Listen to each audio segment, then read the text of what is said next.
Quantum Conversations, your portal to the inner realms. Access infinite possibilities, infinite mastery, and infinite love. Mind-expanding, heart-opening conversations with some of the greatest spiritual teachers, luminaries, and healers of today's world. Usher in new earth by living in your sacred heart. Quantum Conversations is brought to you by acoustichealth.com, home of music from the universe, online healing retreats, and this program. Claim your free registration to daily shows at acoustichealth.com. acoustichealth.com, your portal to the inner realms. Our program starts shortly.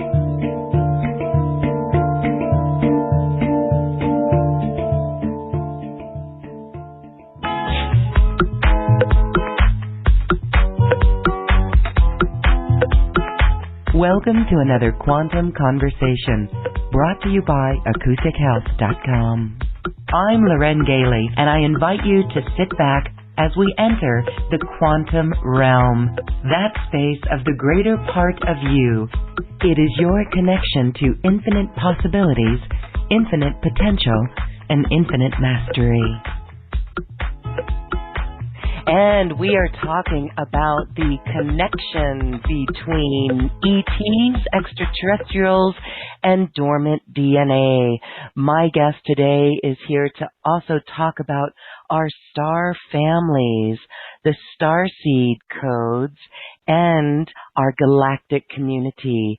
Lori Spagna is here to share her wisdom and her own personal story with us here. I am so pleased to welcome back Lori Spagna to Quantum Conversations. Hello, sister. Welcome back to the show. Hello, Loren. I'm so happy to be here with you today. Thank you for having me. Thank you for being here. We were just chatting that time has gone by. This great shift has been underway since we spoke, and a lot has been going on. And one is all of us learning to share our experience, no matter how out there they may seem. The time now, here we are ahead of 2020, and the time now is to share these experiences. So Lori, we're going to start out right there with you.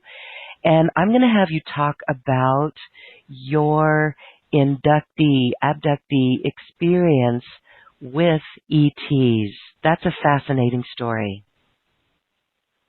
Yeah, well, at that time when that happened, I was living in Maui. And this was all, I think that the year was probably 2006, because that's when I moved there. And it happened very early in my awakening process.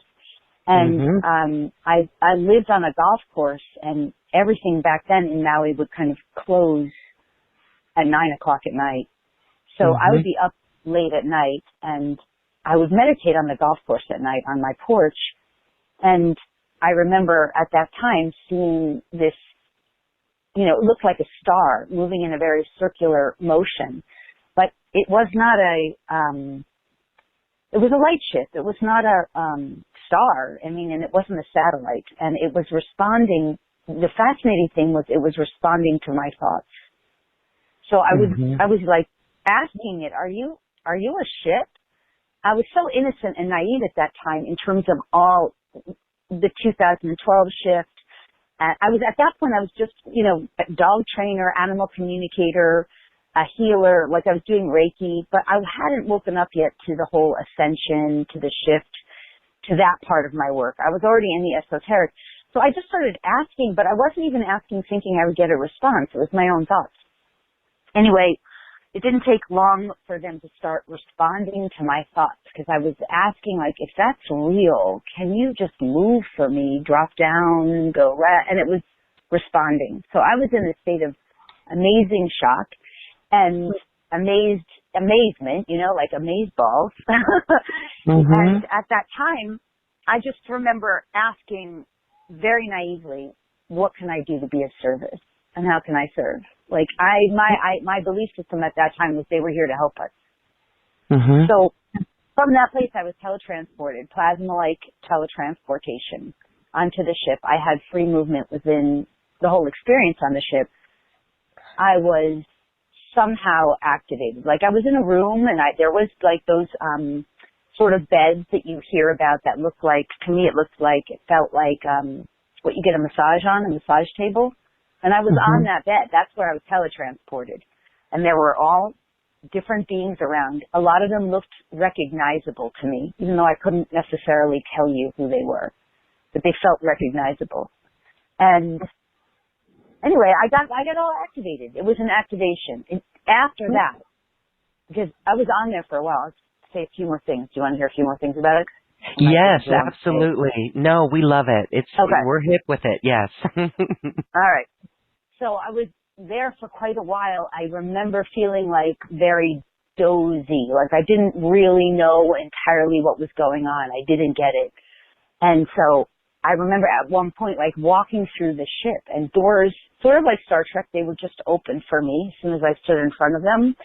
I remember walking down the hallway, and there was like someone with all cameras watching everything, with computer cameras. So everything was being monitored. Yeah. And that was a male figure. And I now can identify him as Pleiadian, but back then I could not have identified that. And then I remember I was walking through a very long corridor. There was another, almost like a stadium space that opened up. And when I came through, there was a female who I also recognized but didn't know.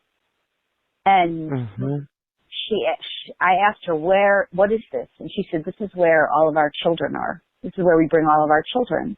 And she asked me, would you like to come through? And I said, no, I want to go home. So she said, that's fine. She asked if she could implant me, which I didn't understand. She gave me an implant in my wrist. I didn't like that very much, but at the time I didn't understand it. I didn't know. Okay, so you were under the experience or the impression that it was Pleiadian, right? Because you had that thought, or were you? Right? I wouldn't have even identified that back then. I didn't know what was going on. I didn't understand. So I didn't want to go in where all the children were. I heard that's good. I remember hearing that's good. You know, like I wasn't meant to want to go there, but I was one of the children. I was the child. So, in a sense, it was like the merging of my version of who I am now with the merging of who I was. So I call myself a braided starseed.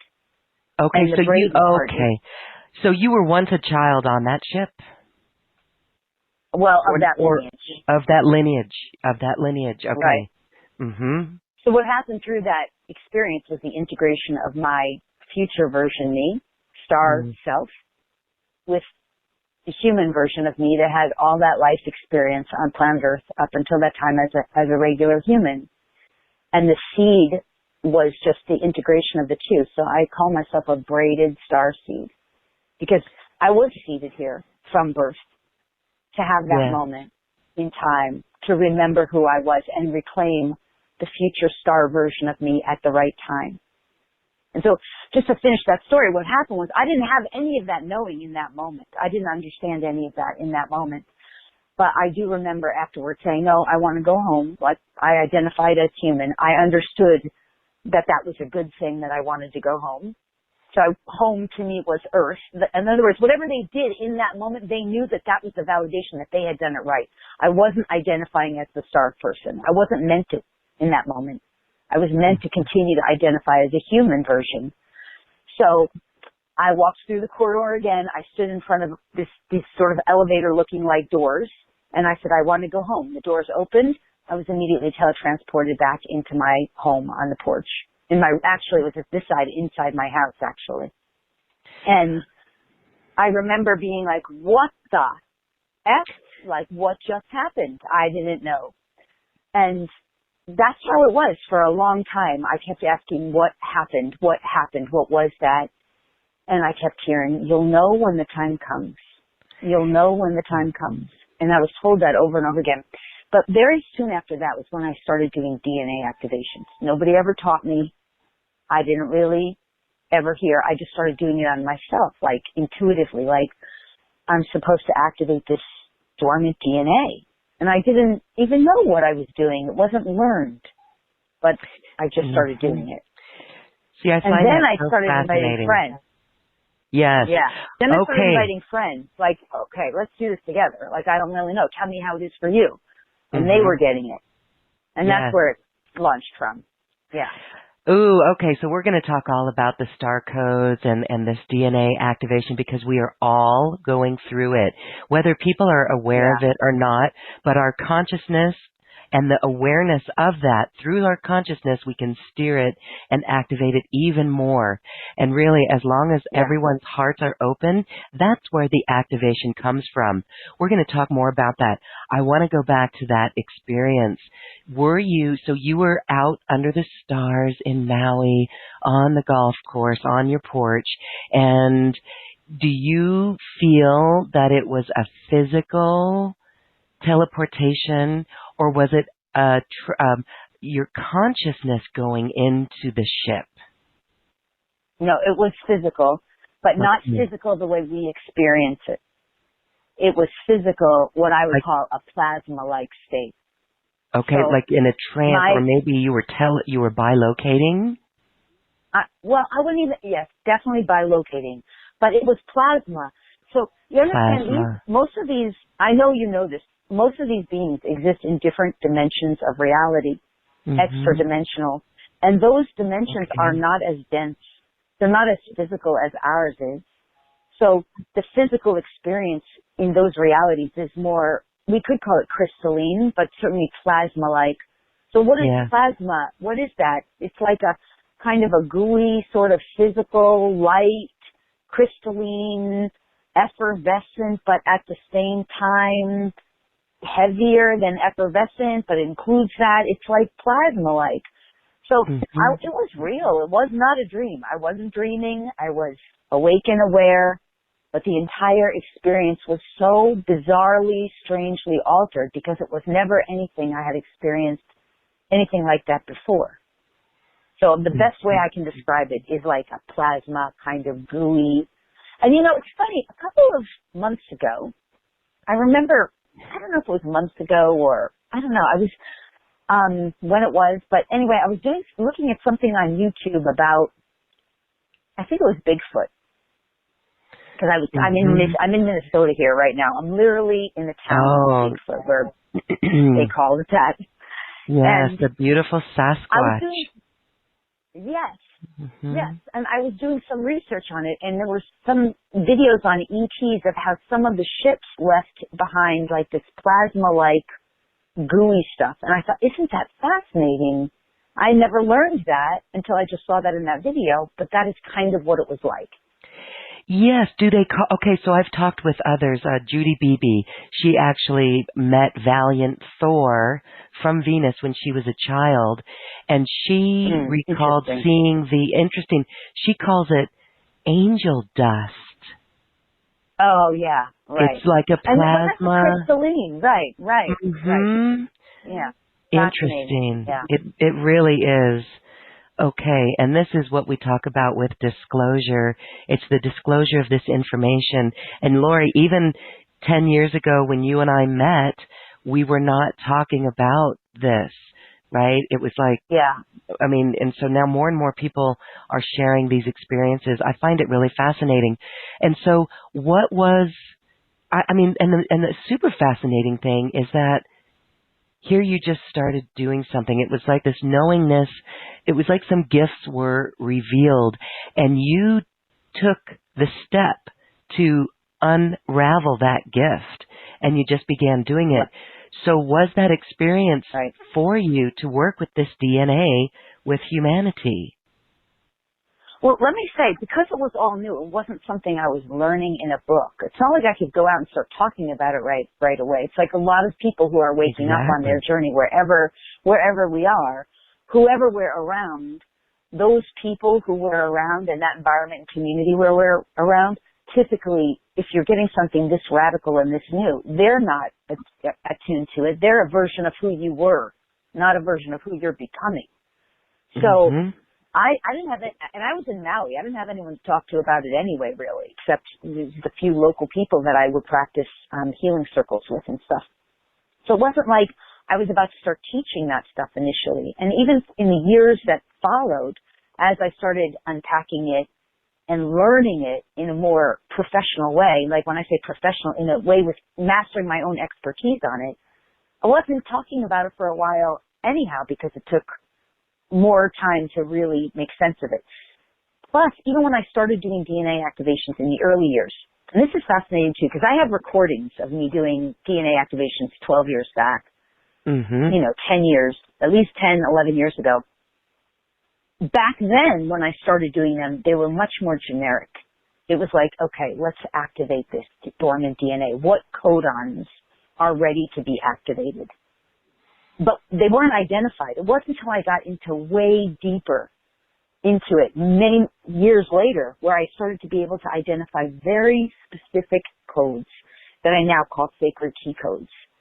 So those are even, to me, at least in my journey, they weren't even accessible to me in the earlier days of activating because I had to get much deeper with the work. Make sense? Yes. Wow. Amazing. Quite a journey. Yeah.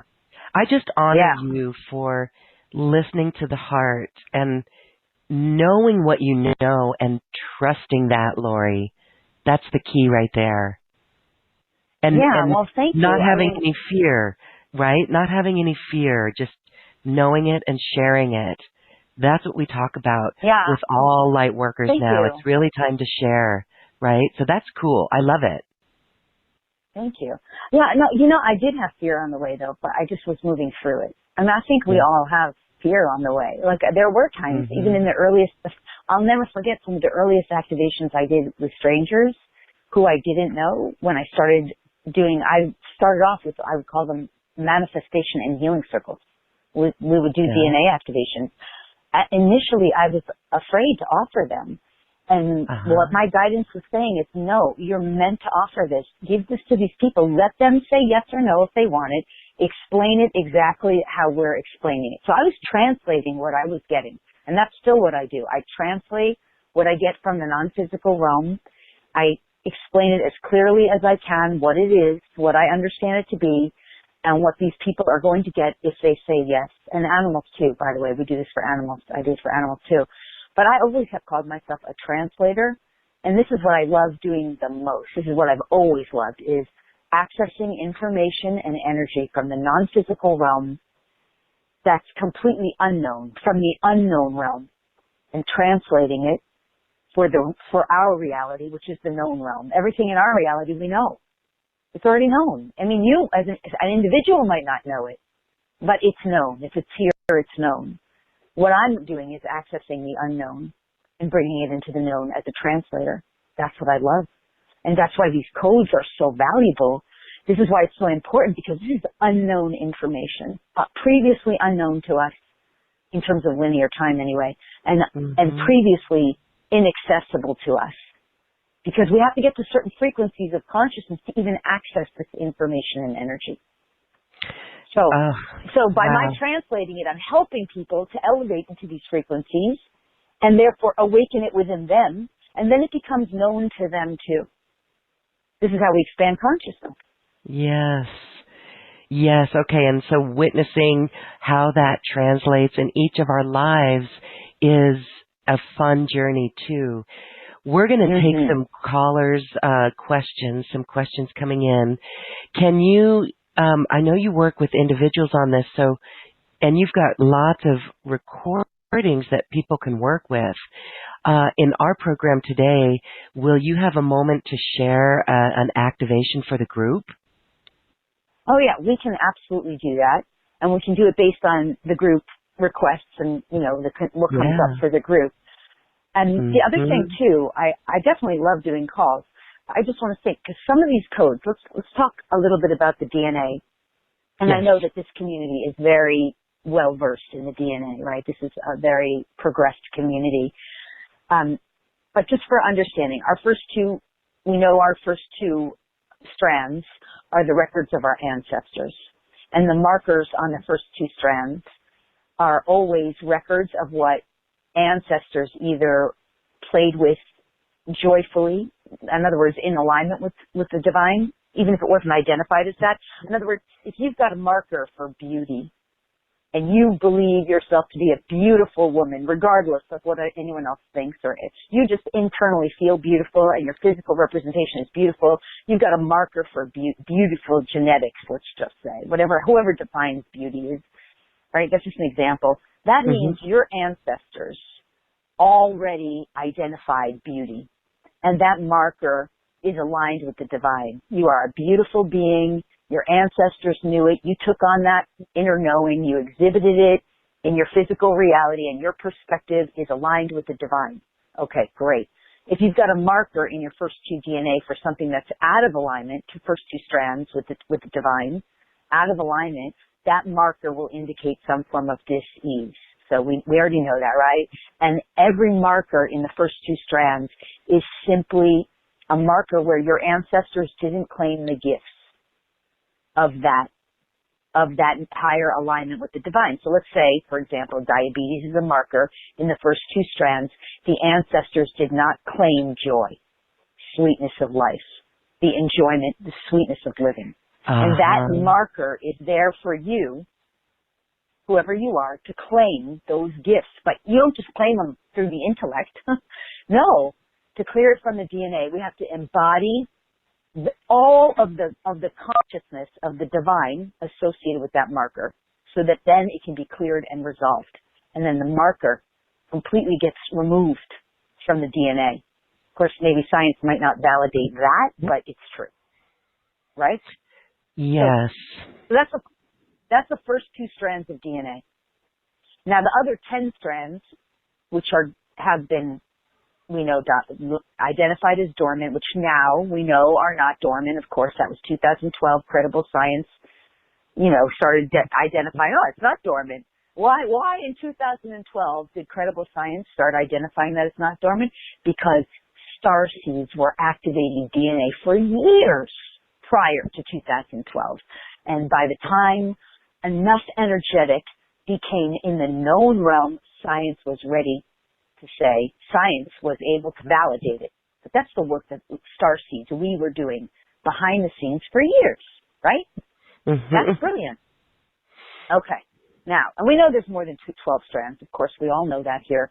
But nonetheless, now science just recently, just in the last 4 months, identified 4 more codes in the other strands in the DNA. 4 more codes. Why is that? Because we've been activating the codes. We, starseeds, light workers, activating these codes within us. So now science reflects it in the physical world. It's picking up the results of our work in the physical, validating it. It's not science that comes first. It's not the physical world that comes first. It's the non-physical, right? So, okay. I know you know all this. So no, it's fascinating. And you speak so greatly about it. So, it's just so exciting because we're still activating codes. We've barely begun to scratch the surface. But what's so brilliant of it is that when science says it, that's when the mainstream gets to really, now they get to get the benefits because they're still in the belief systems and mindsets that science has to validate it first. So fine. The fact that science is validating it now is a trigger for what I call third wavers, those who are still not as into this, not conscious yet, for them to start awakening, right? Which we know that's a 2020 marker point anyhow. But that said, coming back to the DNA, these other 12 strands that are now being more fully activated and now being validated with new codes, new markers, that's what we're talking about. These are where the sacred key codes lie. And this is where the star code markings lie. These are the gifts of our so-called, that we pass on to our descendants, and they're the gifts of our star family races, and they're the gifts from the divine that we get to awaken. So while we're at once simultaneously healing the wounds of our ancestors and claiming the gifts that they did not claim in the first 2 strands, we are simultaneously awakening and activating the gifts of our descendants and the future versions of us. This is all coded in the DNA. Make sense? Yes, and so how would you know what codes you're activating or Yeah, claiming? That's the big thing. It's just a yes. sudden love, for example, claiming the gifts that your ancestors might not have. You use the example of diabetes, for example. So you're bringing that into divine alignment by being in joy. Yes, but let me say, this is what I understand about working with the DNA.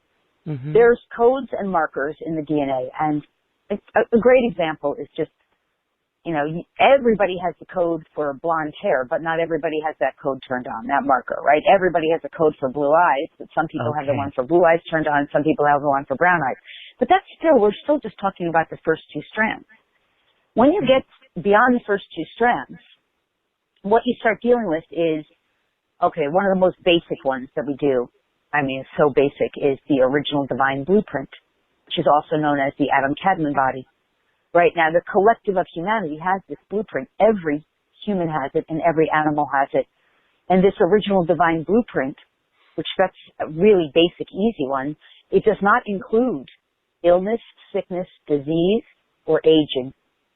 Doesn't even include that. In other words, it eradicates those things from your experience. And yes, okay, that's linked into other things. So when you say eradicates aging, it doesn't mean just because you get that turned on, you're going to stop aging. No, because aging is entangled with other corrupted DNA and corrupted programming that needs to be cleared out. So it doesn't mean this is not a pill formula, but it starts awakening your realization, like, I don't have to age. Not only in your realization, but the embodiment of the knowing, like, I can actually be younger and healthier than I was even 5 years ago. I can actually age regret. It starts to awaken that knowing within you. And the cells of the body, every aspect of your consciousness starts to follow the direction of this DNA, because that's what DNA does when that code is activated. That's just one example. We can get into some even better ones. When I say better, that's like a judgment word, but it's incredible, these codes that are waiting. For example, there's codes that are all correlated to patterns in sacred geometry. So in truth, we know that everything in our body is meant to conform, so to speak, to patterns of sacred geometry. And in reality, it does. But in the third dimensional reality, in other words, the old paradigm, we're not conforming to it. We're out of alignment with that, which is why disease and sickness and illness and poverty and lack and depression, etc., that's why those things happen. But when you start activating these codes that actually reawaken, for example, your star tetrahedron, your double star tetrahedron, all kinds of patterns of sacred geometry in your own DNA, your physiology naturally activates that. So now it's like two women I say this a lot, it's like two women who live together, who have their period together, right? You conform to the right pattern that you're meant to. And every cell in your body starts to conform, so to speak, to these new higher patterns of sacred geometry, which basically, in this example, makes you impervious and immune to sickness. You become impervious and immune to problematic situations and circumstances. It doesn't happen overnight, but it does happen, and it happens gracefully and easily, benevolently, joyfully. So this is another example of some of the codes. There's endless codes in there. There's so many codes. We could go, it's incredible. Wow. Yeah. That's the new human that we are becoming, the divine human. Yes. It will have these codes. It really is fascinating. And, there's so many that are ready to activate those codes. And I guess epigenetics is the science that is actually proving this, that we can change. And that's done with our awareness, with consciousness on it. Right? Yes. Mm-hmm. Yes, I think it's a combination of consciousness, intention, frequency, and it's frequency based too. So, because I've had people say to me, well, when the clock strikes 111, doesn't that mean that my DNA is being activated or stuff like that? And I say, I don't agree with that, because you understand it's frequency based. It's all energetic. So it's kind of like if you're in a frequency or an energy where you're walking around on everyday planet Earth and suddenly you're starting to be pinged and awakened, it's just calling you to higher frequencies, but you still have to take an appropriate action. Appropriate action might be involved in doing activations or meditation or breathing technique or, going to a healing group or whatever, listening to Loren Galley and Lori Spagna talk about this and then participating in the activation, whatever it is. But just looking at the 111, for example, or just saying, okay, I'm activating it, I don't think that alone is enough. It's frequency based, which is what I'm saying. Frequency based, yes.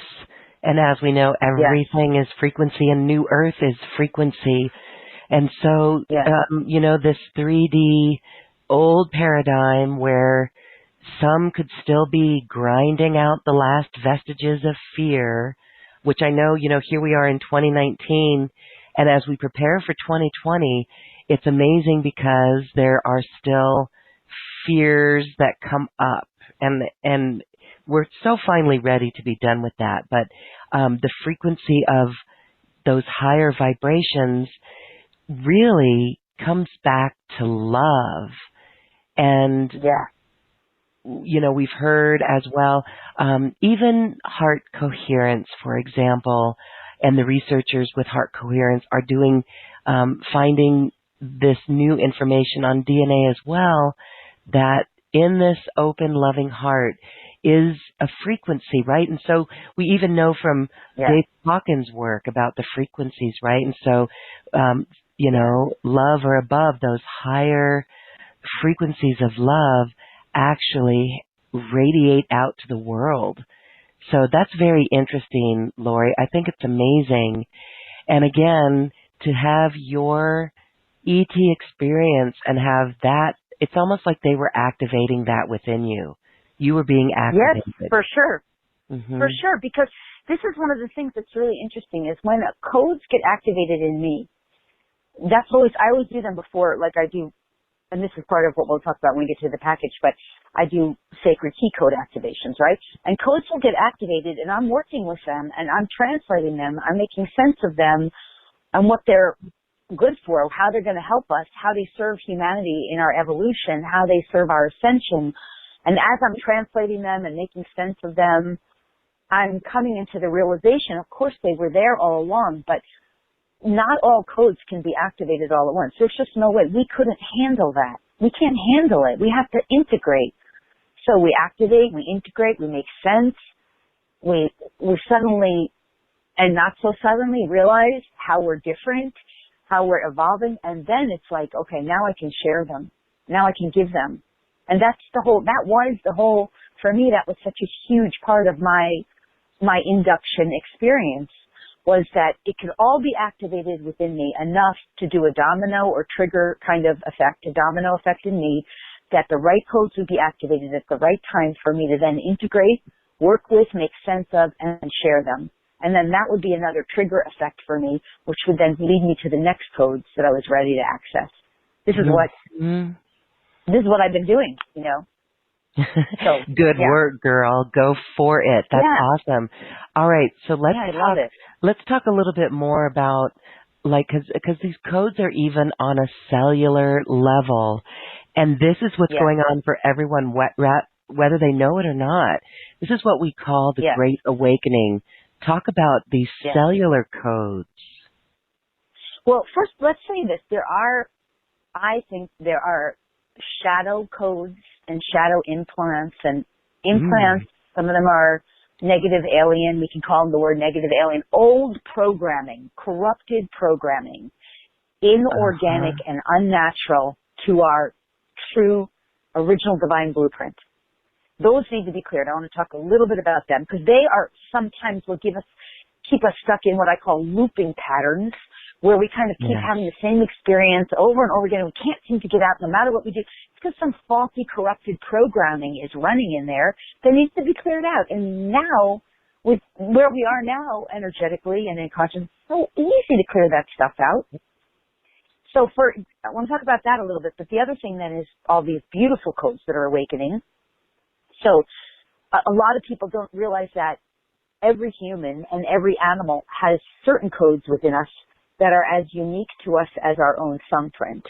In other words, we have codes in our DNA that no one else has, only us.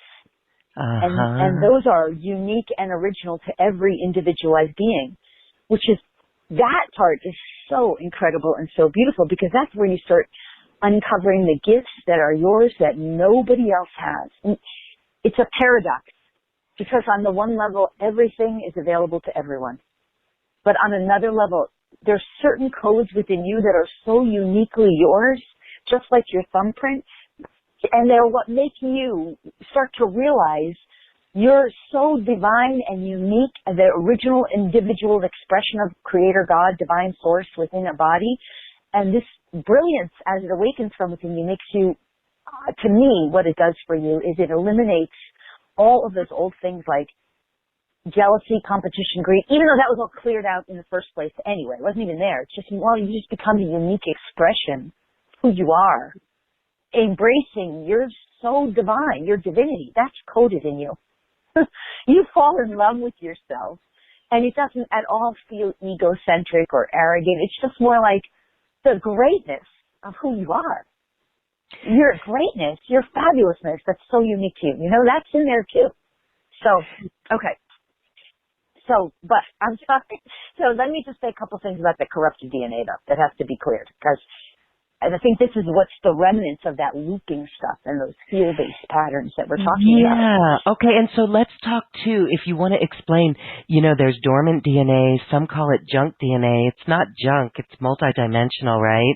So maybe Yes. just a little bit or clarify the corrupted DNA, because that's literally in our body from the belief systems, right? Wow. Yes. Wow. So the corrupted DNA, that typically is only in the first two strands. And that corrupted DNA a lot of times is, that's what I was saying, negative alien implantation from our old reality, our third paradigm, our third dimensional paradigm. So that corrupted DNA, a really good example, divide and conquer.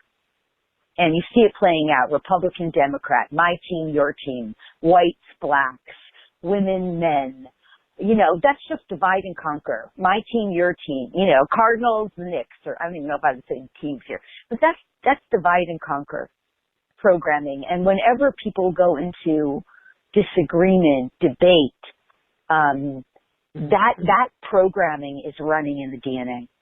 We never need to debate. We don't need to debate. You're entitled to your point of view. Your point of view is a sacred point of view, just like mine is. There's no absolute right and there's no absolute wrong. Right? Mm-hmm. So, okay, that's divide and conquer. That has to get cleared out of the DNA. It's not necessary in 5D. It's not even it's not even an enjoyable experience. You're not even interested in that, right? So, another example of corrupted DNA is, sexual misery programming. So, sexual misery programming is typically linked into shame around sex, shame of the body, shame of sexuality. It's definitely linked into addiction programming, addiction like entanglement, you know, pornography and stuff. Okay, most light workers have that cleared out, but it can still show up if it's not fully cleared out somewhere. It's corrupted programming, and it's very deeply entangled throughout the first two strands of DNA because it's linked into multiple lifetimes of experiences, right? So that has to be cleared out. What are some other corrupted programming? All kinds of addiction patterns, addiction programs. That's all corrupted, right? Addiction is linked into a third dimensional paradigm. All addiction patterns and behaviors, once you're really nurtured and in alignment with the divine, there's no more addiction. It's all, what's your addiction to? Joy? Happiness? enjoyment, pleasure, fulfillment. I mean, that's the greatest addiction there could be, right? Service, contribution to the world. If there's an addiction, that's what it replaces it, right? So those are examples of corrupted programming. I could go on because there's a lot. Yeah, I mean, more, poverty consciousness, it's everything. And it's just programming of growing up in this world, in the old world. Yeah. Yeah.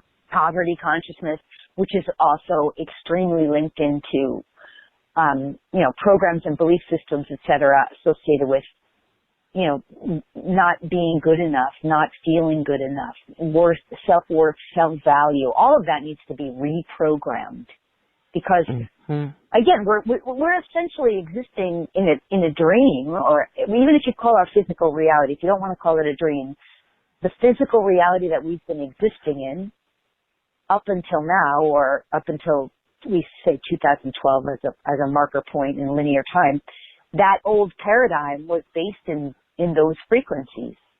So yes, we experienced lack, and there was massive brainwashing going on planet Earth to perpetuate that old paradigm. So of course people were implanted. There were a lot of so-called negative alien influencers, which are not even here anymore. They've been basically escorted off planet for the most part, or else they're having to change too, just like we all are, to transform into love and peace and joy, etc. But nonetheless, there were programs running, and there were all kinds of so-called negative aliens that were perpetuating that old paradigm. So this is the corrupted program that we're now clearing out. We're clearing it out. They're not here anymore doing it to us. We're the ones who have to identify it and be like, okay, that's not real. That's not real anymore. Like, I don't have to go through that experience anymore. Right? So I could feel this question from everyone. So how do you program your DNA? You go through this and it's a conscious thing, as you've been saying, but if you wanted to take a specific for someone who has a genetic marker, they want to change that. What's one way that you would recommend for them to do it? Okay, well, first let's understand. The genetic marker, if it's something they don't like and they want to change, like a disease pattern of the lineage, in cancer, for example, again, the reason it's there is because the gifts of the divine were not claimed. So there's gifts there. That's one of the first things, is to recognize that there's gifts there that are meant to be claimed. So, as I mentioned with diabetes, the gift is learning to enjoy the sweetness of life, and not just learning. See, in 3D, we're learning. In 5D, we're choosing experiences. So, if in 3D we're having, isn't that awesome? In 5D, you're just choosing experiences. You're like, oh yeah, I want to choose the experience of enjoying the sweetness of life. Yes, so, I love that. Yes. It's like, even in 5D, you can be presented with an experience. An experience can present by someone in your field that you interact with. They're having, let's say, this is a good example. I'm in Minnesota. I'm in the land of, Sasquatch, and I'm in the town of Sasquatch. So I was meditating the other week in the middle of the woods, and I'm having these, Sasquatch connections, but this is all through mental telepathy. It was fascinating. But I walk away from the woods. My dog and I are covered in ticks. I'm like, what the F? Like, okay. So I start pulling all the ticks off.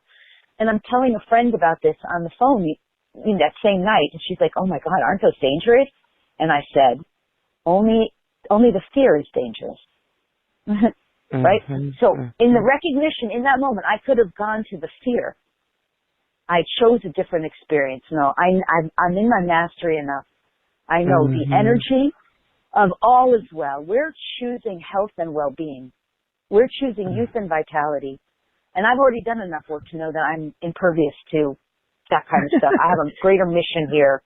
So no, I didn't go down that path. But I may have screamed a little if I saw a tick on myself. Well, I didn't like it when I was taking one off my back last night. I really didn't. But the point that I'm making is this is a great example of choosing experience, and how a fear-based experience presents and a higher frequency choice is made. Because the choice was conscious and clear to me.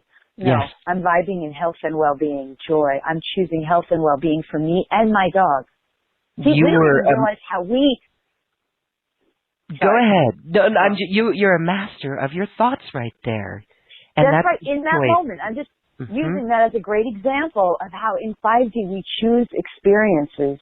And even for my animal, because I could have gone to that space of like, oh my God, she got kicked right. No. And I've been taking enough actions for long enough, like my dog, myself, we eat raw, mostly vegetarian, all natural, ideally organic. I take health food supplements. I'm using crystals to breathe in, the minerals. I'm working with the sun, the light of the sun. I'm activating the DNA. No, I don't need to go to that space. That's just not an experience I need to have. Fine.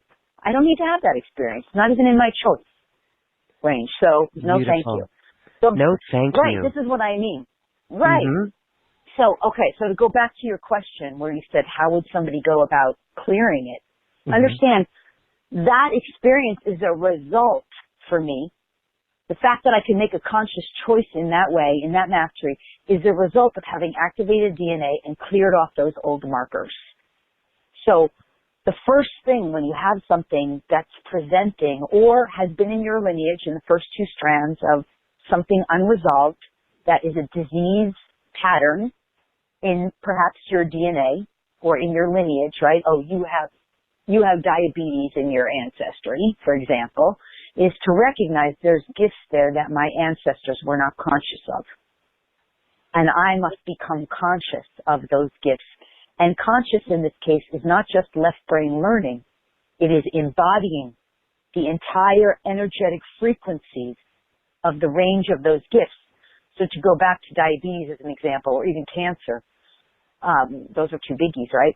Diabetes is asking you to embody the whole and full range of the frequencies of joy, sweetness of life, joyful living, embodying joy and sweetness, owning it, being worthy and valuable to have it. All of that. Cancer is forgiveness. The gift of cancer is learning to forgive.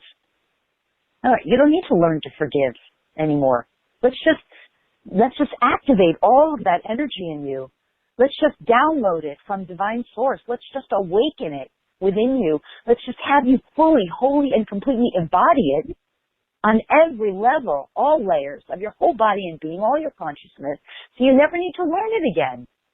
And then, at some point in the future, when something presents to you as a master, you're like, oh, I don't need to get angry. I don't even need to forgive. All is forgiven. All is well. All is good. Everything's fine. This is what I mean. This is the process we go through, right? So you claim those gifts, and it becomes part of your whole body's knowing. You don't even have to learn it. You start living it. That's when it's cleared from the DNA. And if it does present again at some point in the future, there's not a choice. The choice is love. The choice is peace. The choice is all is well. Make sense? Beautiful. Absolutely beautiful. Thank you so much for that. Yeah, thank you. All right. So this is where it gets galactic then. So would you say that the dormant DNA, as it activates, was there a time when we had it all activated? What happened to make it dormant? Was it really just these lower vibrations and the Kali Yuga, right? Or what happened? Or was it manipulated? Well, that's fascinating. Was it ever activated? On a certain level, it always was, right? On a certain level of consciousness, because all that ever was, all that ever has been, has always been, and will always be.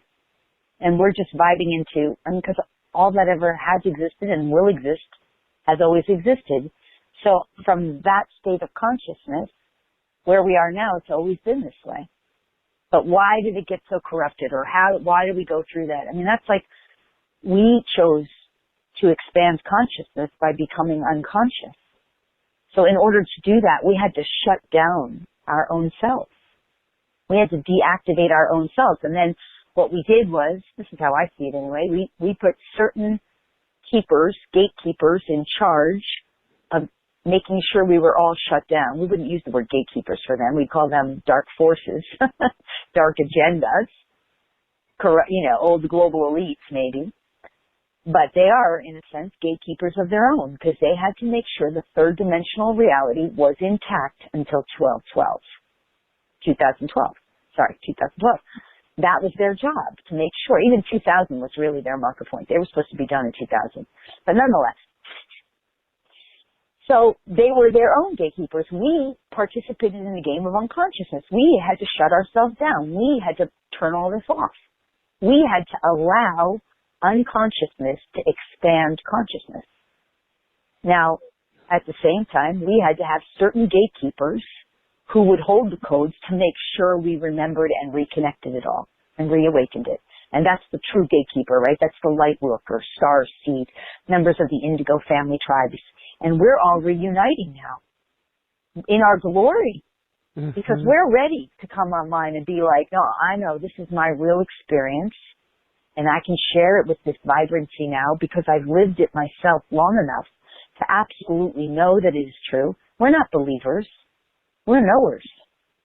We know what we know in a humble way, right? Humbly know, because we know there's so much more to know that's in the unknown realm, that's still unknown to us. But still, nonetheless, this is where we're the gatekeepers, and we're waking it up again within ourselves, and sharing it with one another, activating others so that they have their knowings too. And then eventually we'll share it with others as well. But to me, we did it to ourselves. We assigned dark agenda to keep it from us so that we could play in the game of unconsciousness. And we are also simultaneously the gatekeepers who are awakening it within ourselves. Does that make sense? It does. And so we get a little technical here talking about the DNA, but in a simplest form, it comes back to love, self-love. Yes. And if we can love ourselves enough, then that reprograms and clears the ancestral DNA of anything that is less than that. And that is such a personal journey for each person. Yes. Wow. Yes.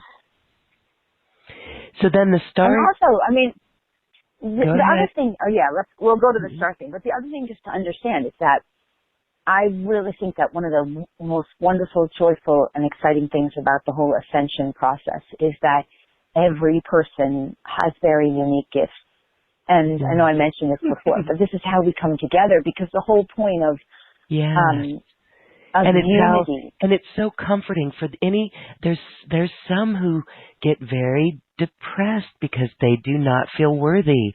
And what you just said there about each uniqueness of each person is so comforting because of those DNA codes that each one has. Yes. Yes. Yes, because we all have our unique individualized gifts. So even if, not everybody's here to activate DNA, for example. Some people are here to do beautiful light language and sing the songs of dolphins, and other people are here to make beautiful, non-GMO organic foods, and other people are here to do, so it's your passion and your joy that you're meant to bring forward and share with others. So I just think that's part of the whole unity coming together. That's what we're all here for, to bring our gifts, to awaken our gifts within them. As and a there's DNA activator, and so there's no such thing as help other competition. people awaken their gifts. Yes. Right? I get never excited. have competition in that reality, right? In that reality. And so you could have 100 yoga teachers and you could still have this uniqueness of everyone. Yes. Because there is no competition with that uniqueness. I love it, Lori. Yes. Oh, yes. Okay. And you also, in the recognition, your gifts are coming straight from Source and through your connection with Source. So as you're really connecting with this Source in ways that are good and right and aligned for you personally, you would never feel that competition anyway, because what? Between you and your Source, your divinity within you. It's within you. So, I love all that. Okay. All right. Well, I'm still working on that then. I'm still clearing a little bit of those last vestiges of and coming from the mainstream television radio world, it was just inbred in us, and so I guess, okay, so Mm-hmm. to deprogram that, let's take that for anyone who feels competition. It really is to go more deeply with what you were saying there about each of our unique skills. And when we are aligned inside, the inspiration that is received, that we allow to receive, will allow us to express that uniqueness in our own ways through Yes. ideas, right? And so I know I'm not too articulate in expressing that, but I get that. We can all do that. I think you were very articulate. You said it perfectly. That was awesome. Yeah. Kind of went around in a circle there, but I do get that, and so it's beautiful. Yeah. And again, to keep it So, simple, it is self-love. Go ahead. yeah. So the other part, and I know you were just going here, is about the star family races. And this part I absolutely love. And this links into the DNA and the crystalline realm and also, of course, the animals. So let's just say, you know, our animal family members and the animal kingdom, they all have so much coding in them and so much consciousness within them about what they're here teaching us, how they're helping us to come into alignment, and especially teaching us how to understand energy and the dynamics of how energy works and energy exchange. So, you know, when our animal companion gets, they're the great sponges of life, right? So they're taking on the energy and the behaviors of us, demonstrating them to us. They are essentially, we don't think of animals as star family races, but they're a very great example of a hybridized star family, like dolphins and whales. We know, you know, they're Sirians, right? From Sirius, typically from Sirius B. And they're teaching us about energetics and what, you know, how the energetics in the water and frequencies and vibrations are helping to, that's their role. They're teaching us and healing our waters, for example. Our animal companions are teaching us about energies, because when we're healthy and well, they're healthy and well. When we are having out of alignment thoughts, emotions, feelings, etc., they are taking them on and demonstrating those to us to help us heal and learn. So, you know, the animal companions who live with us are hybridized in their own way, right? They have higher learnings and gifts to share with us. So that's a kind of a jump to make to assume that these animals are star family races, but they really are. And yes, I love that. I really do. Yeah, they really are. I mean, you don't really think of dogs coming from the dog star, right? Seriously, but that's what they are from. And we don't really typically think of lions and the lion tribes coming from Lyra and the lion races, but in a sense, they're an aspect of that. Lyran races, lions, and they carry those codes from those star families. They're embedded in them, so they're sharing them with us in a very everyday way. Like lions, Lyrans, they're teaching partly about great leadership and how to be part of a tribe and a community, right? How to care for your community. That's part of what they teach. Okay, when we talk about star families, we're usually not referring to animals, but I had to put that in because that is a part of it. That is part of it. So yes, and the dolphins, right, and the whales, yes, right? all of them.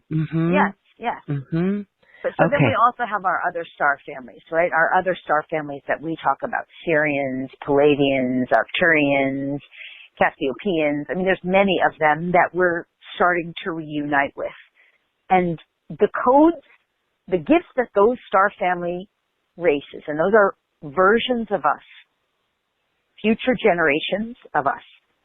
Those generations of us, they have given us codes in the DNA too.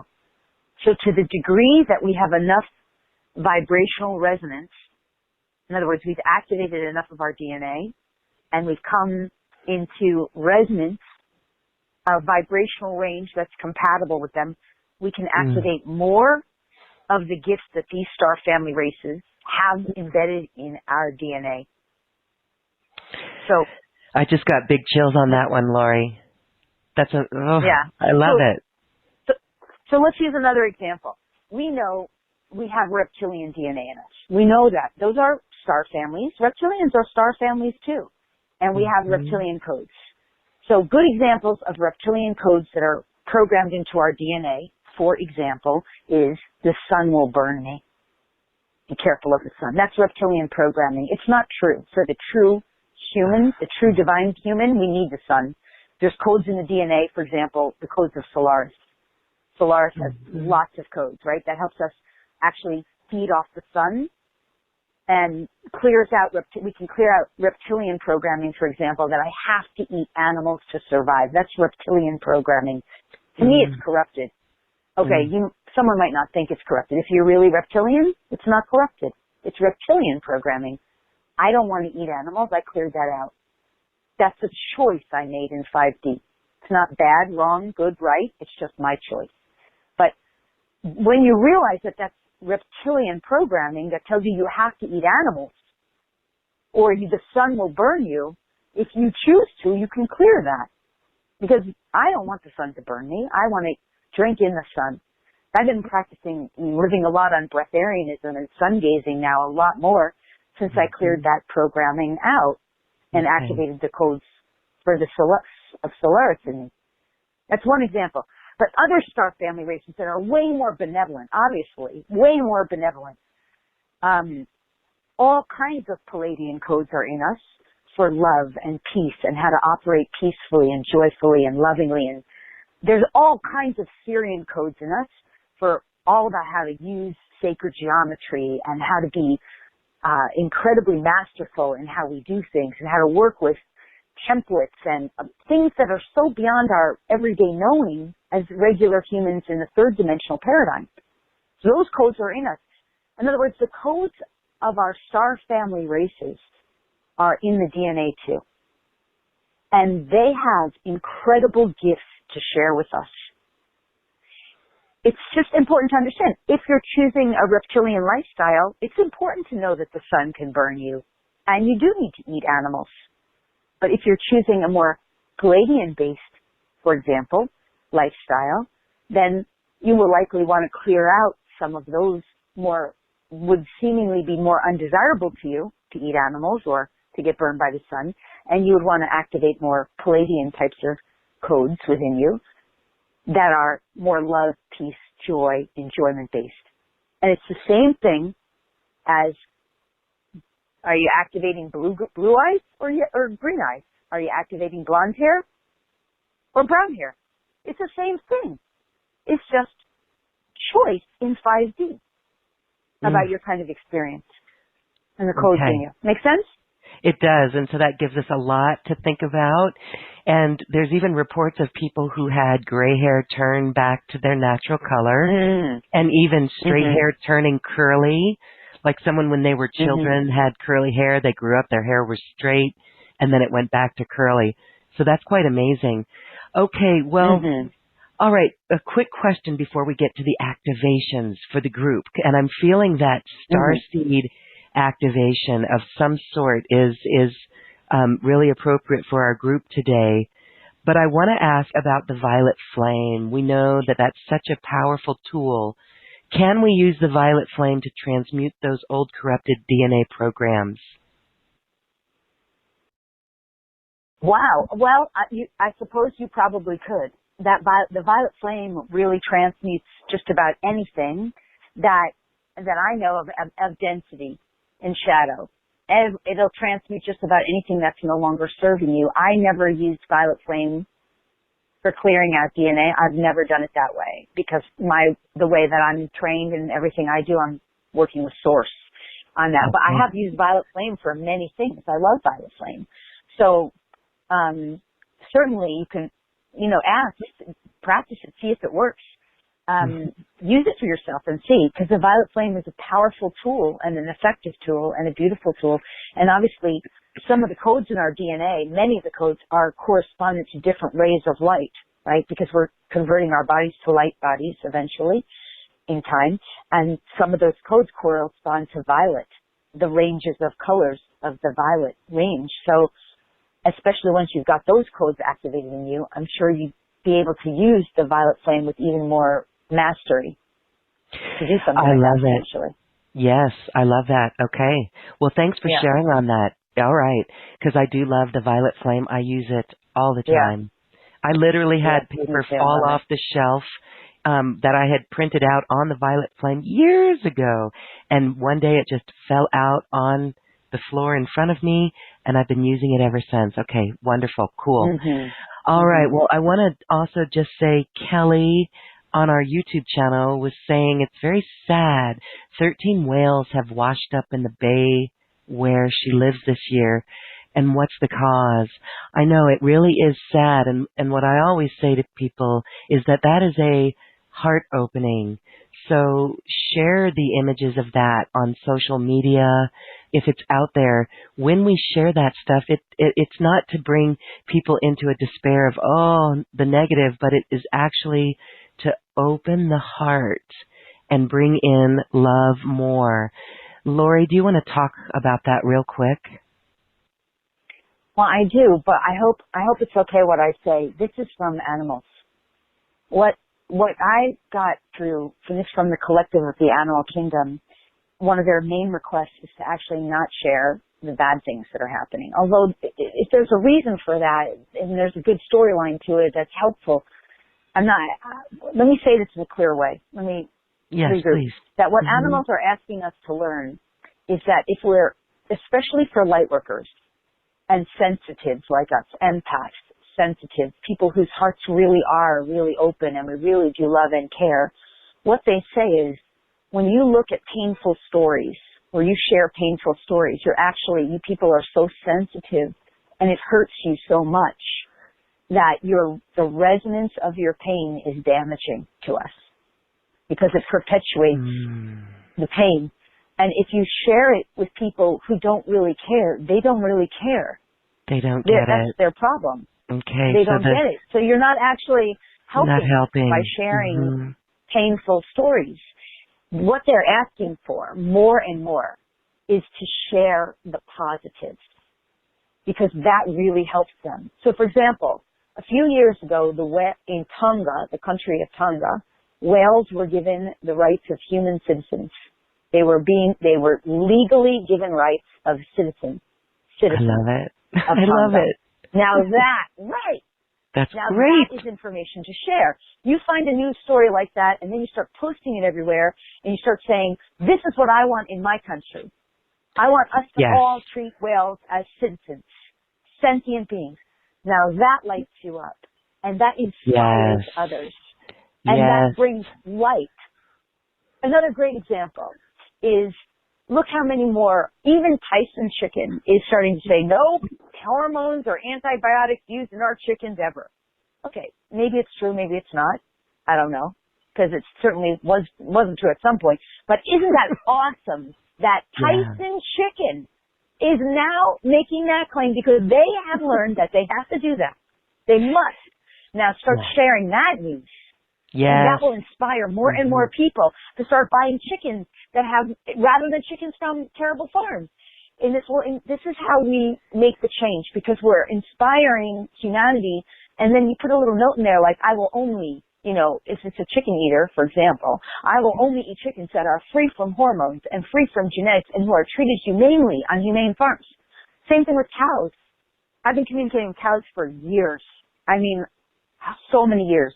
I stopped eating cows at the age of 13. I've not eaten a cow, to the best of my knowledge, any cow product since then. But cows, their big thing is, we don't want our children taken from us. We don't want you to if you're going to eat us after we die, at least treat us well. Okay, good. So start sharing things about how cows are now being given free range, and you want all cows to be grass-fed, and no more hormones. You get the point. I made the point. But that's what the animals ask for. And this is how we hold our vision of New Earth. So thank you for clarifying that. Absolutely. Yes, because it is sad. Okay. But the sadness... Can I just say one last thing on this? One last thing on this, too? Yes, please. I say on almost a daily basis, I choose, desire, and intend to live in a world where all animals are treated as sentient, conscious beings. All animals. I just say that on a daily basis because I understand the power of intention, and I've seen how that resonates through the field and how people are waking up and animals just in my lifetime are being treated so much better. That's where we need to put our focus. Yes. It doesn't mean we go Yes. into denial. You know, it doesn't mean we Okay. don't do the clearing and the healing. It just means we put our focus on what we're creating. So, all right. Okay, beautiful. And then let's use the Yeah. violet flame when that sad story comes up. Mhm. Yes. Yes. Yes. Mhm. Yes. Okay. Yes. All right, beautiful. Well, let's get activated, sweet sister. This would be beautiful for a galactic heritage or the next phase in that reunion. Yeah, so let's ask for the collective. I'm just gonna, all right, so we'll do an activation, and then for this, obviously, I think this community knows that this is based on free will consent, so you need to consciously participate by saying yes, thank you, or yes, please. And to participate for this, you'll want to not be multitasking, yeah, fully engaged participation. So be Mhm. sitting still somewhere and begin to just start to relax and breathe into the heart center and drop into the heart and allow your heart-centered resonance to connect with everyone, just not even with everyone, just with love, just with the energy of love. And deep, long, slow, relaxed, comfortable breaths to put you into a state of homeostasis, which is a receivership state. And I'm going to just ask what source would like to provide our group, knowing also that this will be effective in delayed replay. And I'm getting, yes, Loren's request will definitely be honored. So there's two things lighting up very clear, and then I'll get out of the way after I translate it. And the first is just to reactivate, and three things are lighting up, sorry. First is just to reactivate the remembrance of who we truly are, including the original divine blueprint for the true human, the original true divine human, and the remembrance of who you truly are as a collective and also as an individualized being. So that means it's basically two blueprints being activated. Our collective original human divine blueprint and your individual original divine blueprint for your individualized self. That's the first piece. And Source is saying do this one first, and then we'll come to the next two parts of what we're going to do. One is going to be a reunification, and then we'll do an activation of your galactic heritage. That's the other two. So let's start with the first one. If you're willing to receive now, you want to drop down, long, slow, deep breaths. Allow Divine Source, Creator, God of all that is, to awaken within you this dormant capacity, this dormant knowing. It is embedded into your DNA, your original divine blueprint. As for the collective of all humanity, that divine blueprint, and also that which is uniquely yours, uniquely appropriate for you as a unique individual, as is for your highest and most benevolent best, and always, of course, with harm to none. So here I get out of the way. Let it be done. You're breathing deeply. Yes, please. Yes, thank you. Yeah. Clearing away anything and everything that would stand in the way in any way, shape, or form. Yes.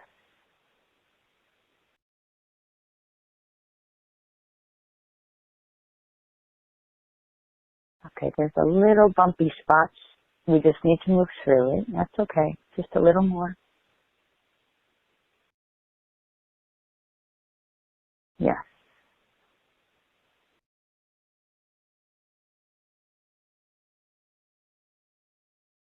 There we go. Just a little more integration here.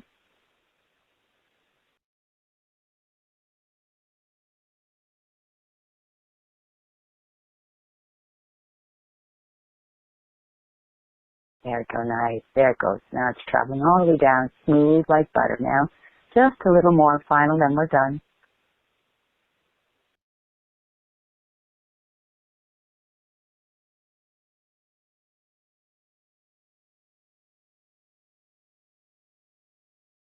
Nice. Good.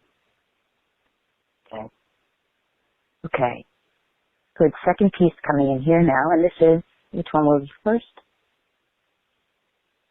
Okay. A reclaiming of your true galactic heritage, as Lorraine, you requested, and also your just an awakening of your star family origins. So this will activate the codes and your dormant knowings of that which is appropriate and specific to you as a unique individualized being and body regarding your true lineage, your true ancestry, and your true descendants. This includes the star family origins of which you're connected to whom you're connected to, remembering as well that this will not be that which is often referred to by Lori, me, as a pill. This will be an integration, which you will come to know in a unique and divine way for you, your body, your life, your living, as is uniquely appropriate for you. Rest assured, while it will not necessarily and likely will not be revealed to you in a moment, it will be revealed to you in moments of time, which are uniquely appropriate for you. Divine timing, as it often is referred to.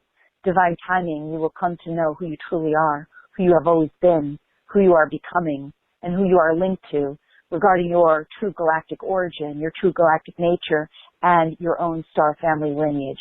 That is this activation coming forward now with your consent. Breathe, receive, consent, and allow. Simply demanding, simply requesting, yes, please, yes, thank you. Let me get out of the way here. Yes.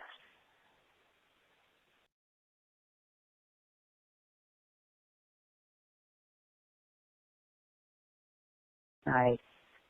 A little more.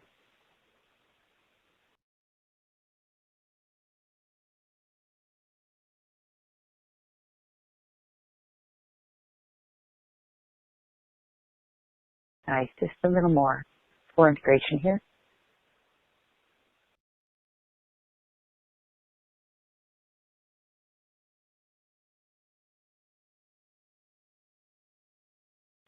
There it is. Good. Nice. Third piece coming forward now. Third part of this particular activation and healing be the reunification for each individual embodiment of your sacred soul. All fragments, which may be still fragmented, all aspects of your fragmented self now reunifying home to you as a unique individual. Reclaim to you the rightful owner, original rightful owner. Reclaim to you now, fully cleansed and blessed, fully bathed in the divine source, love and light, fully returned home to you with full and complete consciousness of the divine source, the consciousness of divine source, the gifts of divine source, the consciousness, the point of view, the perspective, the truths of divine source consciousness now, as these soul fragments, fragmented aspects of you are reunified home to you, reclaimed from you, the original, by you, the original rightful owner. They are, of course, cleansed and bathed in the love and light of divine source consciousness and returned home to you now as a unique individualized being, only as is for your highest and most benevolent best, and only as is uniquely appropriate for you. Yes, if you're willing to receive this now, take a long, slow, deep, comfortable breath. Yes, please. Yes, thank you. Allows the work to be done.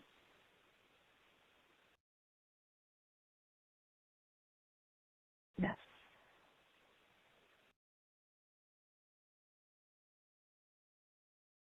Just notice. Just allow.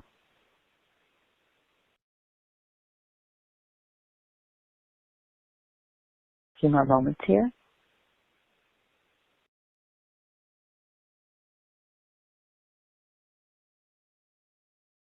Contained within this reunion, in this reconnection, this reunification, is also more of the gifts you're meant to receive at this time. As you reunify, as you remember who you truly are, these gifts will be gently, lovingly, and benevolently revealed to you in right and divine timing. For among all of you here today, there are goddesses awakening. There are masters reclaiming their mastery. There are beings walking among you, within you, who are the greatest versions of yourself. Those here to reunify all of humanity. As you well know, it is time. It is time. It has always been time. However, you are at the marker point at this now time that you have been meant to become, that you have been meant to align with, to reunify that which is yours. These are the greatest gifts that the divine has to offer here now, awakening within you. Allow them to reveal themselves to you as they will in perfect divine timing and in a way that feels good and right to your life, your living, your body, and your being, in a way that glorifies you. For you are the greatness of God embodied in one, and you are the glory of God. These gloriful gifts are yours to claim, and as you have claimed them now, let them reveal themselves to you with the glory of the divine. They are, and it is done, and so it is. It's our great gift and blessing to share these today, and so it is. Okay, we say our. This is the collective of our group, really, and the divine source that has been working today. So it is. Thank you. So it is. Thank you, Lori. Wow, that was really powerful. I hope everyone got a glimpse of their greatness. I feel electric. Yeah. I'm buzzing. I really have a lot of energy right now, and I need to just, it's just so beautiful, Lori. Thank you. Certainly feeling empowered. Activating. It's very activating. Yeah, I feel like I'm actually on a springboard. I feel like it's like, like you poise the springboard to like just, and here we go through this gateway of the solstice. It is beautiful. Yeah. This is very powerful. That's right. Wow. It was 3 days. Yes. For the solstice. Yeah. So beautiful. Yeah. We are opening the window of that gateway and releasing all that no longer serves. I just love it. Thank you, Lori. All right. What a powerful activation there. I would love to have comments from anyone on what that was like or what they experienced. Radhika says it was breathless, and what an image. Wonder what that was like for you, Radhika. Good. Well, Lori, if that was just a few minutes, and we could feel what that was like, and I hope everyone allows these gifts to be further revealed as you step forward on your path. And Lori, you've got more recordings that are encoded with these activations as well. And these are great ways for people to continue what we started here today and work with their own codes, activating their own codes. So let's talk about your special offer. Yeah. So what this is these are, I just realized I'm looking at the page where the activations are, and it's very good what you did, but I thought that there would be a little explanation of the codes. Now I'm like, I should open that up myself to have that. I thought it would be on this page. But basically what this is what I've been doing for the past, this is like 3 years of activations for people. So I always do them on Lion's Gate. I always do them on an 8-8 portal. And then whenever else source guides me, usually a triple or double portal date. So, like, for example, there was one that was a 333 of this year. There's always a Lion's Gate. We do them on specific portal times. And we're activating these codes. Let me see if I can get my package open. I probably should have had that open because it would have I'm going to update that. I'm going to update that page right now, too, with that so that it's more descriptive. And then everyone can refresh. People can refresh. It just has all those codes. Okay, so let me say, I'll say some of them. So first, refresh. Now I have it open. Lori, refresh your screen now, sweetheart. Refresh that page and see if you see it there. Sometimes that stuff gets they're in there. Okay, that's good. Awesome. So some of those famous codes, what I just came right on here, it's really cool, right? There's codes of eternity, codes of infinity, codes of immortality, and codes of regeneration. Everybody wants them. I mean, you want those. Yeah. They're linked into lots of things. And understand, so what happened when we just did that, if we had another hour, I would have gone into full channel. Like I could have easily gone into so much more channeled information there. Because it's the divine and the consciousness related to the consciousness of our collective that's speaking to the group and the group needs. Well, every one of these calls, let's just say these are 7 different calls. All of them are at least about an hour and a half, an hour to an hour and a half, the first 7 MP3s of pure speed activation calls with these codes that are in there. But it's always channeled information that explains them. So every call has me talking for like the first half an hour. Okay, these are the codes we're going to do. These are the codes that were given to me for this call and for this period of time to prepare humans through our ascension process to awaken our DNA and other codes that we need and gifts and tools that we need to know. And sometimes we have Metatron come in, and the Metatron lineage is really strong right now because it's massively, the true Metatron lineage is massively in charge of helping humanity awaken. Sometimes we have divine goddesses come in, and what they want to share in awakening the divine feminine. Sometimes we have the animal kingdom come in and what they want to share. Sometimes it's star beings, star family races, and the gifts they're giving us, right? One of them, for example, you can see is Green Tara. Green Tara activations help us to remove all the suffering from humanity and remove our suffering out of our experience, that even if things come up that maybe aren't as pleasant, we don't have to suffer through them. That's a good example. So anyway, the first of all of these first 7 MP3s, the first 30 minutes I'm explaining. This is what I got. This is what I'm being told to share. This is what we're going to do. This is what they'll do for you, as I'm best able to translate them. Then the second approximately hour of each of these 7 MP3s is the meditation, similar to what we just did, with the actual activations and any channeling that's come through, because the channeling comes through in the activations, and benevolence from the non-physical realm come through and share and talk and tell us what's going on, and they expand on the activations of how they're going to help us and what they'll do. And of course, we receive the activations, and you can see so many of them listed there. I just mentioned a couple of them. Merkaba body, plasma light codes. You know, there's always crystalline codes that help us activate the crystalline aspects of our DNA. That's what we're evolving into, crystalline beings, right? So that needs to be activated. And all these rays, you talked about violet rays, there's diamond rays, platinum rays, rainbow rays, all of this. I mentioned the Solaris activation, which actually helps us to feed off the light of the sun. That activation is in there. So, okay, there's all those listed, and that's basically what this first 7 MP3s are, is 7 calls from over the course of several years. All these activations are encoded with frequencies, so they're not limited to time or space.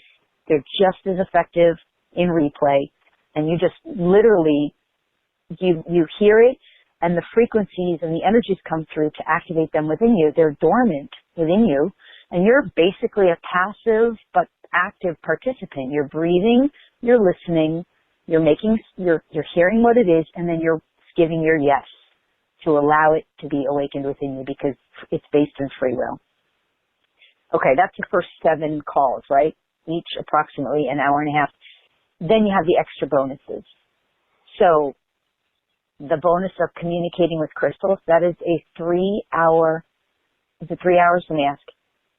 No, sorry, that's a 2-hour call. And that's all about the crystals. We didn't really get to talk about that, but you understand the crystals, which are in the grids of Earth, we know, I know you know this, I know this community knows this. These crystals are storing up codes too. So they're basically timekeepers, record keepers from our future versions of ourselves, encoded with their own form of codes for more awakening within us. This 90-minute call is about that. It's about communicating and healing with the crystals, the crystal grid network, how to work with the crystals, and how to help them use them to awaken within you more of your codes, and all about them goes into that. Then the extra bonus, number 9, is I believe this is about a 2-hour call. I think so. All about the matrix, right? Vibing out of 3D and into 5D.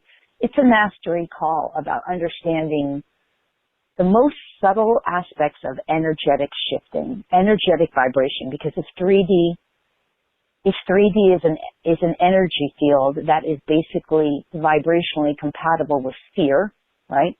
And 5D is an energy field that's basically compatible with love and peace, service and joy, contribution, right? It's literally every aspect of our frequency needs to change. And it's all about that. It's really becoming master between 3D, 5D, shifting, up-leveling, and anchoring into 5D. Yeah? That's what that's about. And then that's that extra bonus number 9. Then extra bonus number 10 is a follow-up class to the one we just talked about. It's vibing out of 3D and aligning with and anchoring into 5D. So this is really foundational information for understanding the evolutionary process on planet Earth and how to really navigate your way out of 3D and into 5D. It's not like you're going somewhere outside of yourself. You're just energetically changing your consciousness, right? It's a great class for people to really fill in. Most people, when they take this, what they say to me is, it filled in all of the gaps of what I wasn't aware of. It filled in and put the whole picture together for me. That's what people say. Because we know so much now. We've learned so much. But this fills in a lot of this empty space of what you maybe are not fully aware of, right? Beautiful. And then additional bonus number 11 is the Cosmic Gateway healing call. That's a healing call. It's brand new. It's really, this particular call is really all about service and contribution to the greater good of humanity. It's really what I call the business of light workers. So it's a healing call, and it is for the whole of humanity. And you really learn, you will see and experience through personal experience and participation how we are serving the greater good of humanity, how we are so powerful to make change and contribution for the betterment of all with harm to none. It's just a beautiful, meditative, healing call that really, you'll claim your wings. By the way, some of these activations, you claim your wings, right? Your etheric wings. That's in there. But it's the epitome of the business of light workers. That's what I call it. So, the business of light workers, beautiful. There's so much in there. I mean, if you were to add up all the hours of time, it's 15, almost 20 hours. Lots of information there and activations. Wow, that's it's dynamic. Probably somewhere around that. And it says 22 hours. Wow. Yes. Yeah. Great. And the financial value of it is well over $1,000. Well over, I'd say, $1,100. And today we're offering it at an over 90% discount, $111. So okay, it's a beautiful package for people to really dive deep into these activations and activate the light body, shift into 5D. Wow, this is a beautiful package, really full there. Yeah. Thank you. Yeah. It's like a nice... I just say one other thing, too. Yes. Is you'll notice in almost every one of the calls that we're including our animals, because the animal companions also are going through ascension, right? And even though they actually have more of their knowing and their intuitive abilities already they're conscious of, they also are claiming all kinds of gifts. So when we do activations, all of these calls are geared to include animals, our animal companions. So that's another beautiful aspect of the package, is that your animals will benefit as well. Yes, okay. How many animals are with us on this call right now? I know there's many. My cat's here. Yes. Awesome. Beautiful. Yeah. Okay, well, that special offer from Lori Spagna is at acoustichealth.com/special offers/Lori. Or you could also go to bit.ly Lori special offer. Okay, thank you so much for that. We really do appreciate the fullness of that package and all of the goodies in there. Those are very powerful tools that we can all use to really step forward into this upcoming year of 2020. And Lori, as we say goodbye, you mentioned the 2020 marker. Is that in our DNA as well? Well, the 2020, I don't know if there's a marker for a 2020. There's nothing that I know of like that that's in the DNA, but what the 2020 marker point is when the third wave, this is just my, what I have been knowing from my own higher connection, my connection to the unseen and the non-physical, is that the 2020 year is a marker point where the third wave of people who are still very unconscious about this and have no idea this stuff is going on and have no real interest in it will start to get really triggered in a deeper way, in a deeper calling to become more conscious and to be more aligned with the frequencies of love and peace and joy. So it will start affecting the mainstream in a more conscious way. It's already affecting them. Like they're already being affected by it. They're already noticing like that they want to make healthier choices, for example, or be more in their integrity, or, have higher purpose or things like that. But it's going to affect them in an even more profound, extremely conscious way where they become aware that there's something massively changing beyond the everyday. Yeah. Yes. So that's Hallelujah. a marker. Okay. And Hallelujah. yeah, that explains the call for all of those who are assisting others to get this as well.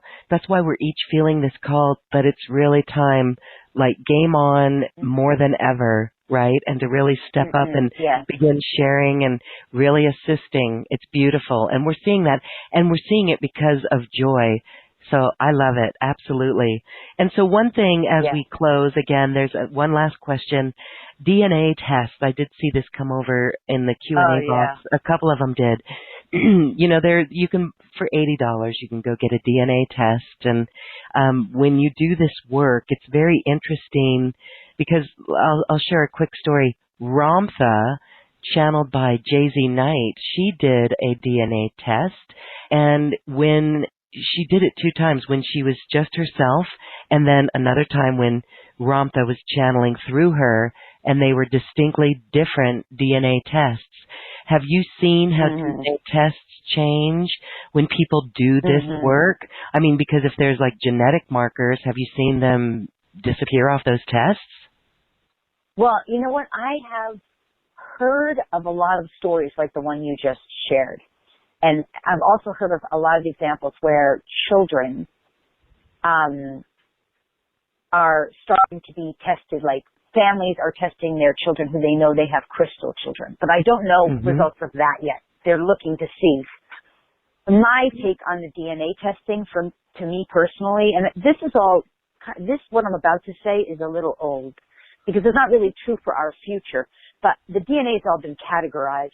The reason DNA tests are so cheap and so available now is that those who are not of the light, understand what I'm about to say is a little old school thought, okay, but it's still advanced information.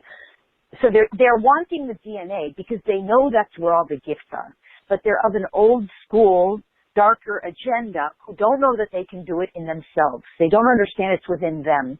So they're trying to find these gifts from others.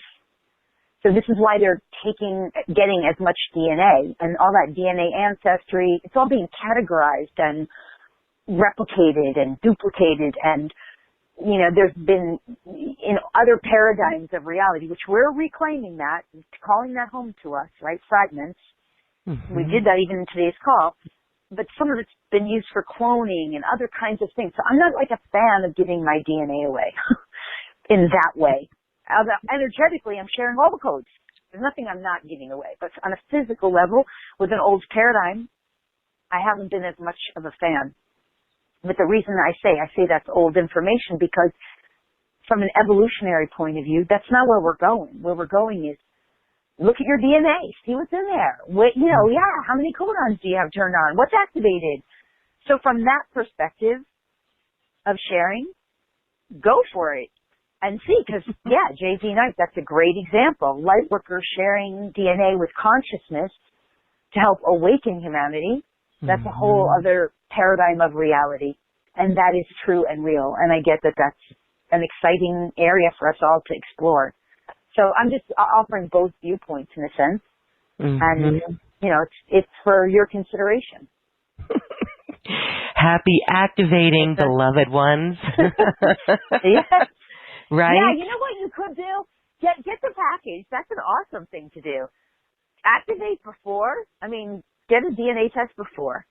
Go into activation, get all of them activated, and then go afterwards. Yes. And let me know. I want to know.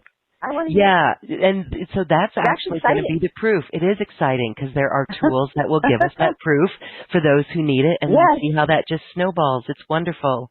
I love it. We can see the changing world, and we can see how, you know, like the examples that you gave for people, like for companies, how they have to up their game and get healthier and do things because the masses are now demanding it, and we're going to continue to see that more and more. And so I just honor you, Lori, for your work that you do in this whole process, and I honor everyone who's listening in their own journey as they do this, because it is beautiful and it's getting really fun. So happy activating. Well, Lorraine, I want to thank you so much for having me. It's been such a joy and a pleasure and an honor. And I've just really enjoyed our time.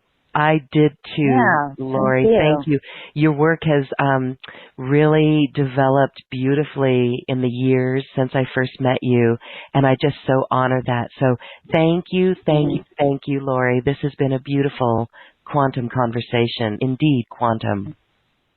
Thank you, Lorraine. Thank you so much, and to the whole community. I'm so grateful. Yes, thank you. All right, thanks, Lori. Again, if you would like to access Lori Spagna's special offer, it is here on this webpage. That webpage is acoustichealth.com/special offers/Lori. Thank you, all hearts, for being in this activation today and shining your bright light. And now it is time to dance our way to the cosmic heart and feel your activation that Lori gave us today. Namaste, everyone.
Thank you for listening to this quantum conversation, and thank you for dancing with us to the cosmic heart. As we raise our own vibration, we raise the vibration of the planet. This show is dedicated to you and all awakening hearts, as we are here to shine our bright light and amplify our love. Access all quantum conversations, special offers from our guests, and online healing retreats by visiting acoustichealth.com. I'm Loren Gailey, and from my sacred heart to yours, I honor your magnificent love and light.